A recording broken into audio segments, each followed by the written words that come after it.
Alors, bonjour à tous et à toutes. On sait présentement, il y a un incendie de forêt qui sévit à Mont-Saint-Pierre. Alors, je vais faire un état de situation avec Isabelle Gariepi, qui est agente à la prévention et aux communications pour la SOPFEU Direction de l'Est. Alors, bonjour, bienvenue parmi nous. Bonjour. Donc, dites-moi en gros ce qu'on sait de cet incendie-là. Ça s'est déclenché quelque part hier soir. Avez-vous des détails concernant la situation? Ben, c'est un incendie dont on a été alerté hier en début de soirée.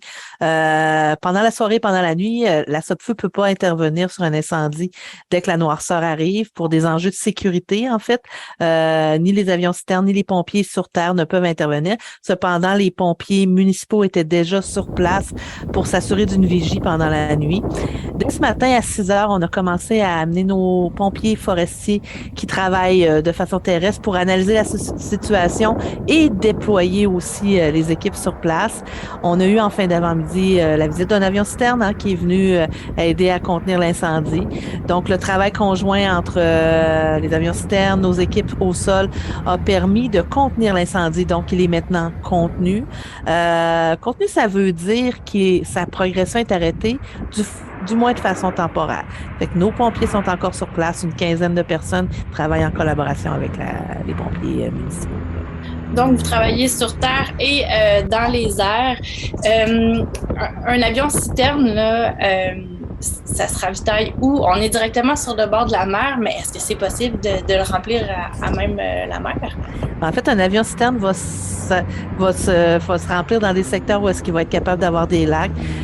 Principalement dans le secteur, je ne sais pas à quel endroit il est allé, mais il pourrait aller dans le fleuve également.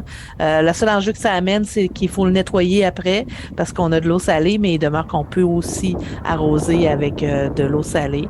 Mais l'avion citerne vient vraiment nous aider à contenir. C'est un travail collaboratif. Mais après ça, il faut vraiment travailler au sol. C'est pourquoi nos pompiers forestiers sont sur place. Eux, ils font vraiment tout le travail de terrain après ça pour s'assurer là, qu'il reste plus de fumée.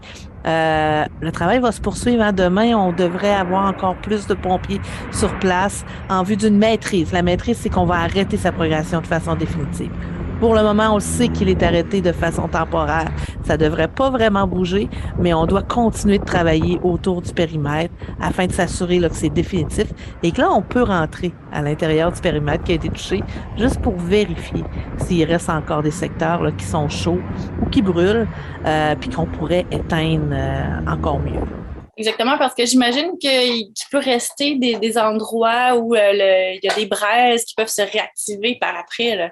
Exactement. Puis si on fait un parallèle avec nos fameux feux de camp, hein, quand on éteint notre feu de camp puis qu'on envoie de l'eau dessus puis qu'on a un petit peu de fumée qui sort, puis là on sent que ça se calme un peu.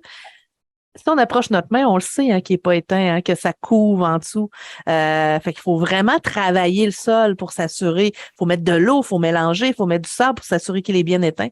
Ben, nos pompiers forestiers font le même travail. Ils vont travailler au sol, puis c'est un travail important. C'est vraiment, on a besoin de le faire, juste pour s'assurer que dans quelques jours, si on a encore de la chaleur qui arrive, ben que ça se réveille pas et que ça se remette pas à brûler. Donc, on va éteindre un incendie là jusqu'au bout. Je viens d'avoir l'information comme quoi votre avion citerne se ravitaille notamment au lac de l'Anse-Fleureuse qui est tout près de Mont-Saint-Pierre. Donc, les gens du secteur vont reconnaître l'endroit.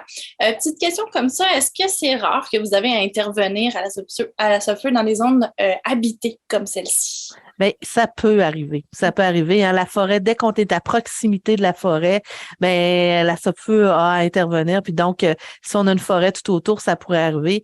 On peut se rappeler, il y a quelques années, dans le secteur de Mont-Louis, il y avait eu beaucoup de fumée pour un incendie qui était dans le secteur des Chic-Chocs. Un incendie qui était plus loin, mais la fumée arrivait vers la municipalité.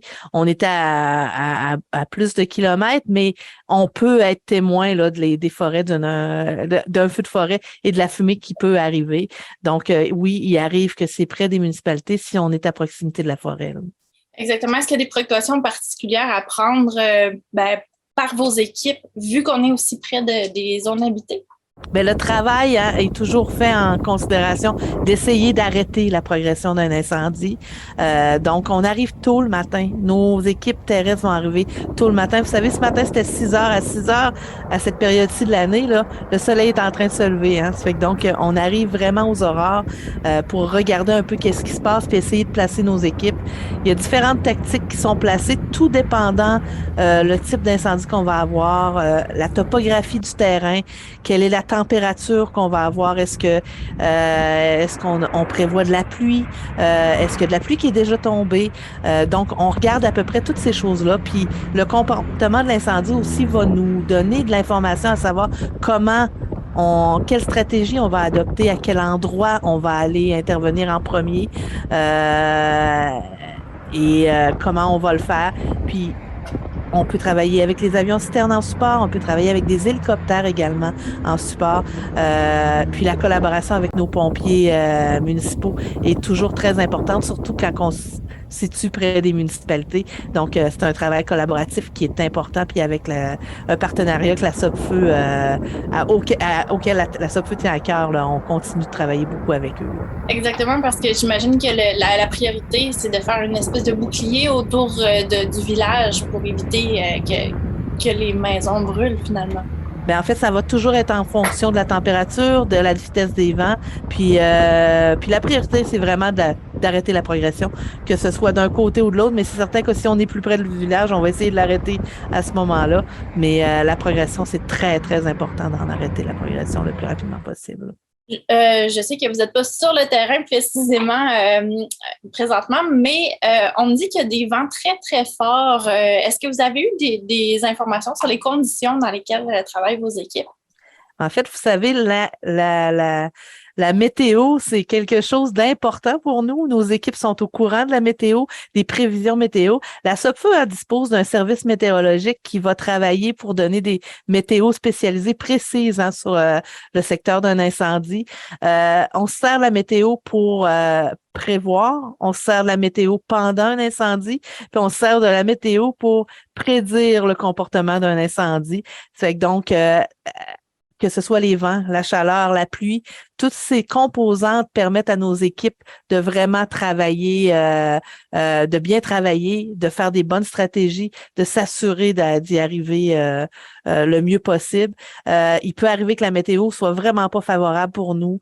Il peut arriver qu'on ait des incendies qui sont hors contrôle. Ça nous est arrivé par le passé, mais on essaie de travailler le plus possible pour pas que ça arrive, pour s'assurer là, de contenir un incendie, comme c'est le cas actuellement pour l'incendie de Mont-Saint-Pierre, qui est maintenant contenu.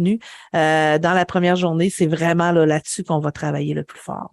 Très bien. C'est déjà rassurant là, de savoir que l'incendie est contenu. On comprend qu'il reste quand même du travail à faire. Donc, combien de jours ça peut durer une opération comme ça là, après que l'incendie soit contenu, juste pour s'assurer qu'il ne reste plus de foyer, qu'il reste plus... C'est vraiment dur à dire. Ça dépend vraiment de la météo qu'on va avoir. Ça dépend vraiment de comment le travail va se passer sur le terrain. La SOPFEU, il va vraiment souvent beaucoup plus en étapes. Là, maintenant qu'on a contenu l'incendie, le travail qu'on a à faire, c'est un travail de maîtrise. Une fois que la maîtrise sera atteinte, ben le travail, c'est un travail d'extinction. Puis ça, c'est un travail qui est quand même assez long, hein, le travail d'extinction. Souvent, les gens vont penser que l'incendie est déjà éteint parce qu'ils n'auront pas l'impression qu'il y a du comportement, verront pas de fumée apparente. Mais nos pompiers forestiers vont être quand même sur place pour s'assurer de faire une vigie, s'assurer que de plus voir de fumée, de trouver les endroits où est-ce qu'on a des chaleurs.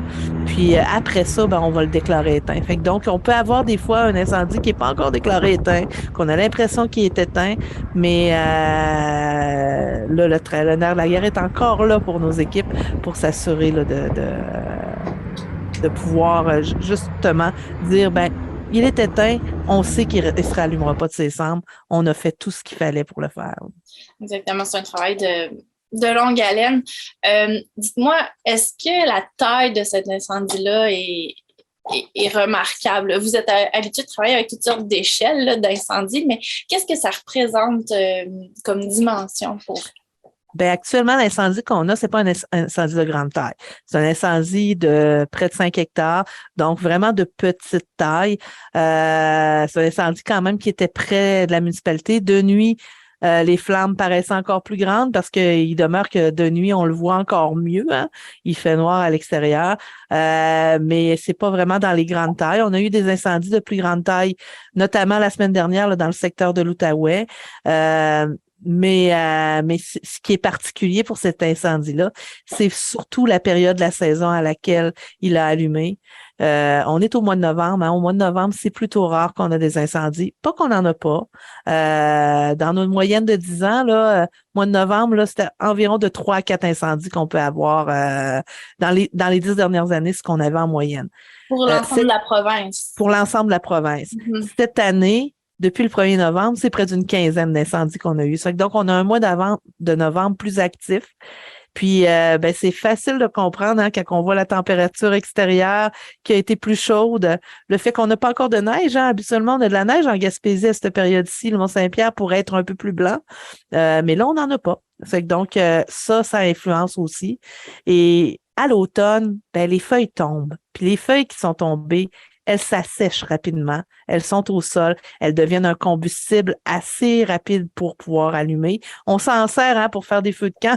Donc, pour un feu de forêt, ça peut s'allumer très rapidement. Donc, chaleur, un peu plus de vent et une petite étincelle et on peut avoir un feu de forêt. C'est ça, exactement. Dans ce cas-ci, je crois que c'est la foudre qui a déclenché l'incendie. Donc, on comprend très bien que la foudre dans les feuilles mortes, c'est parti. Ça peut justement déclencher un incendie. Puis il demeure que c'est pourquoi que la SOFEU continue de dire aux gens c'est pas parce que l'été est terminé qu'il faut plus être vigilant. Tant que la neige n'est pas tombée, il faut rester vigilant face aux incendies de forêt. Donc, si on ramasse nos feuilles mortes sur notre terrain, le compostage, hein, on le voit dans les médias, le compostage est une des meilleures choses à faire pour votre terrain. Plutôt que de brûler vos feuilles mortes, compostez-les ou réduisez-les en petits avec votre tondeuse, faites de l'engrais pour votre pelouse. Ça peut être vraiment une bonne idée. Allumer des feux pour la broussaille n'est pas la meilleure idée actuellement avec les températures qu'on a sur le territoire. Exactement. Donc, Isabelle Gariepi, merci beaucoup pour cet entretien. Puis, bonne chance pour la suite des travaux. Merci beaucoup. Vous écoutez votre reflet d'ici. Revoyez tous nos reportages sur notre site Internet.